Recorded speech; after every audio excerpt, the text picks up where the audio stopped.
200 tahun yang lalu. Tahun 1817 sampai 1824 itu pandemi kolera. Mulai muncul dari pesisir kota Kalkuta di India, kemudian ke Asia Tenggara, kemudian Timur Tengah, kemudian ke Afrika Timur, kemudian Mediterranean. Akhirnya juga dari tahun 1830 sampai tahun 1930 itu ada 27 kali wabah di kota Mekah. Sehingga tahun 1850 tidak ada haji maupun umroh.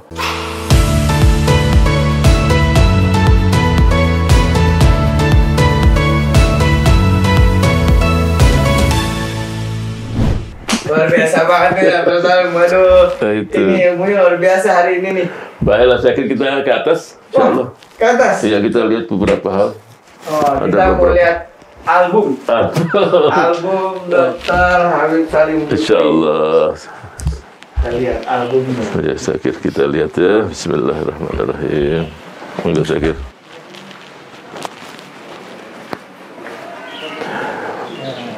Nah, kita naik ke lantai 2 ya. Waalaikumsalam ya.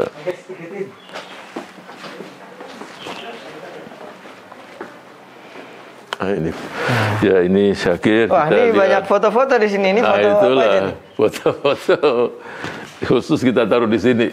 Nah, ini dengan Pak SBY. Wah, Masya Allah. Ini dalam rangka apa nih? Ini Lebaran kita. Oh ya, dulu open house dulu kan. Oh, ini open house semua dengan Pak SBY. Ini dengan Michelle. Ini istrinya Obama dengan istri ketemu. Wah, istrinya Obama, waduh tingginya luar biasa. Itu di atas dengan Obama juga kita. Ini dengan Ibu Negara. Ibu Negara. Masya Allah. Ini kemudian, ini apa nih? Ini dengan Pak Jokowi. Oh, ini kapan, Pak? Ini waktu dia jadi gubernur. Oh. Nah, dia silaturahim. Sebelum nyalonin jadi presiden? Belum. Karena saya terus terang secara pribadi dekat kan, sama-sama dari Solo. Masya Allah. Dan kementerian saya ini waktu itu pertama atau kedua yang dikunjungi oleh Pak Jokowi. Jadi kemudian di atas juga nggak ketebak ya politik tuh. Iya. Kemudian yang ini dengan almarhumah Ibu Ani dengan Pak SBY. Ya, Masya Allah. Itu.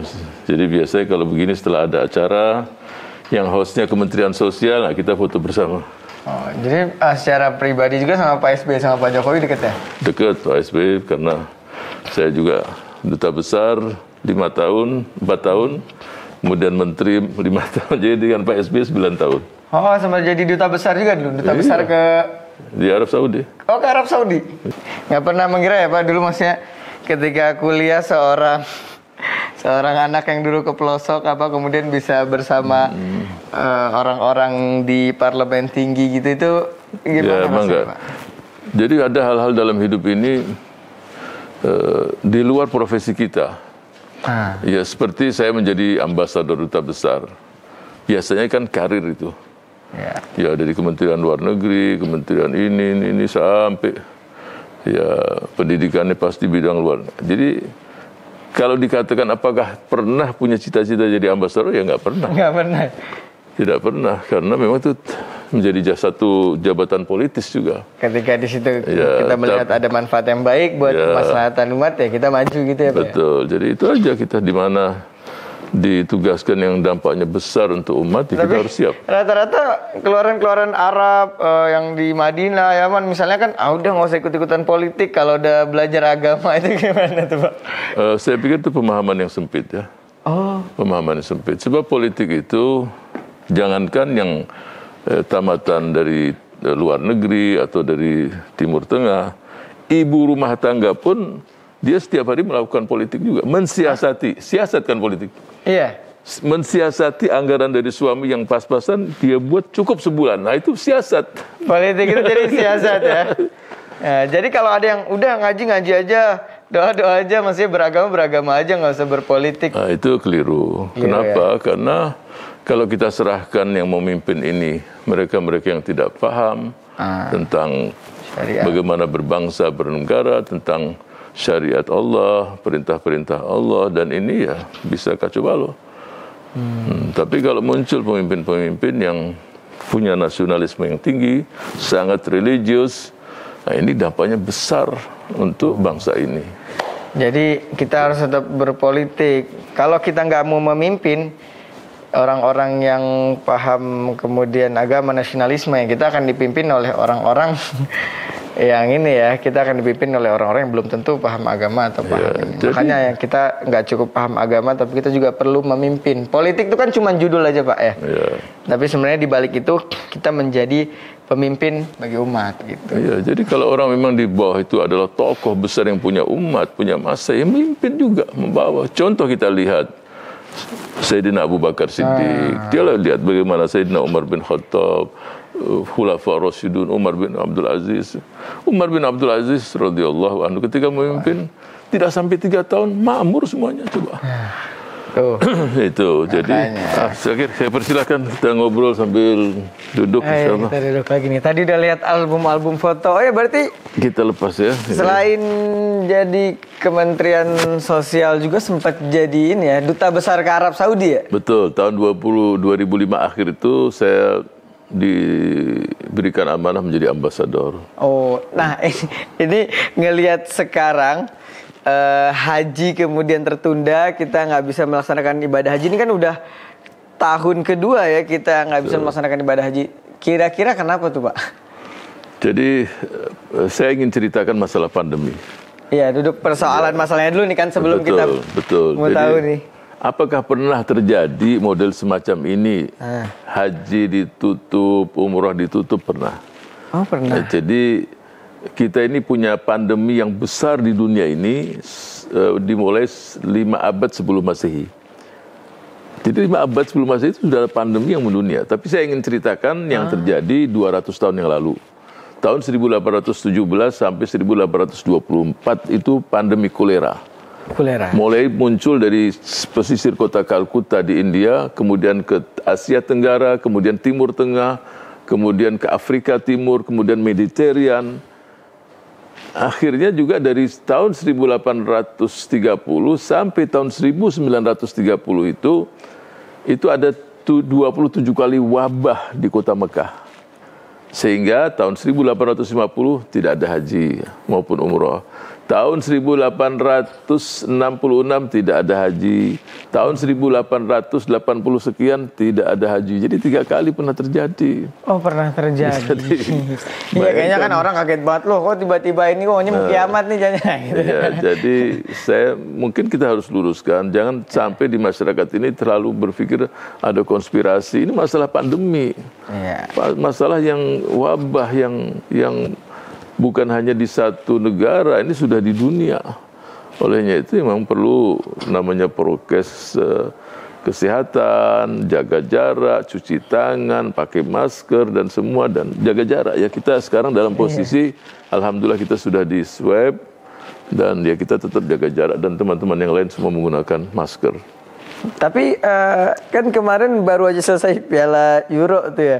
Maksudnya kan kemarin yang banyak jadi perbincangan publik, apalagi di Indonesia ini yang muslimnya kuat ya. Kok maksudnya nonton bola stadion boleh rame tapi Ka'bah enggak, misalnya gitu. Itu menurut pandangan Dr. Salim gimana? Ya, mereka mungkin sudah divaksin semua ya. Sudah selesai vaksinnya mereka semua. Ya, jadi mereka ini memang 4-6 bulan yang lalu besar berat sekali di Amerika yang bergelimpangan banyak, tapi mereka aturan itu berjalan semua dan negara hadir. Nah itu, jadi di jalan-jalan pun yang saya dengar di Amerika itu di jalan-jalan di Pfizer orang vaksin. Jadi masyarakat pun kebersihan. Vietnam coba kita lihat, sejak 2,5 tahun yang lalu dia udah hati-hati, sudah lockdown, sehingga dia menikmati sekarang. Olehnya itu kita telat start dong. Ya, jadi mudah-mudahan tidak ada yang terlambat, asal semuanya pun sadar, mulai orang nomor 1, pemimpin, tokoh, eksekutif, anggota dewan, masyarakat, semua pun kita harus tahu bahwa ini ya kita hadapi bersama. Tapi menurut pandangan dokter tadi, maksudnya dokter kan ya udah tadi teman-teman semuanya udah S3 juga di Madinah, pasti kan paham duduk persoalan ini. Nah, jadi gimana nasihat Dr. Salim tuh buat mereka-mereka yang mungkin jadi ketunda hajinya? Iya, jadi nasihatnya apa? Sabar, namanya haji itu adalah panggilan Allah Subhanahu wa taala. Kalau berangkat sudah jadi tamu Allah. Iya. Itu harus diyakini benar. Dan sudah mendaftar dengan uang dan kesehatan juga cukup, tapi ada masalah begini harus kita ikuti aja. Kita ikuti insya Allah. Namanya kalau sudah panggilan Allah itu akan datang, pasti biiznillah akan berangkat melaksanakan ibadah haji.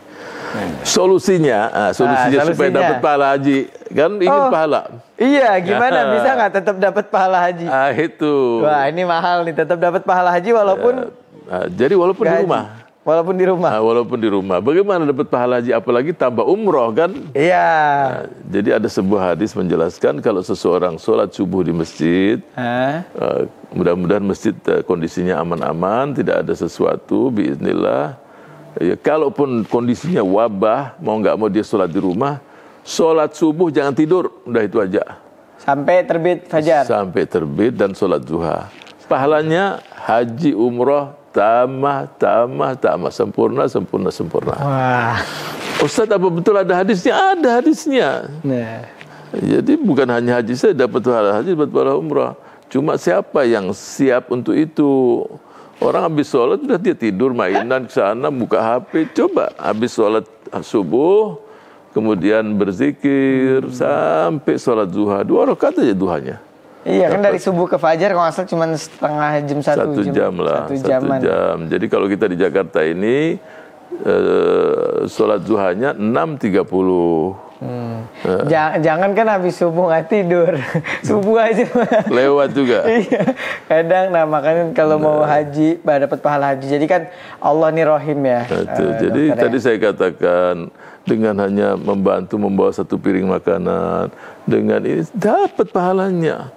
Jadi jangan kita terus nggak punya harapan. Ketika ini tertutup Allah berikan ini, ketika ini tertutup. Jadi banyak peluang-peluang yang Allah berikan untuk kita semua. Ayo anak muda bangkit, ayo berikan semangat.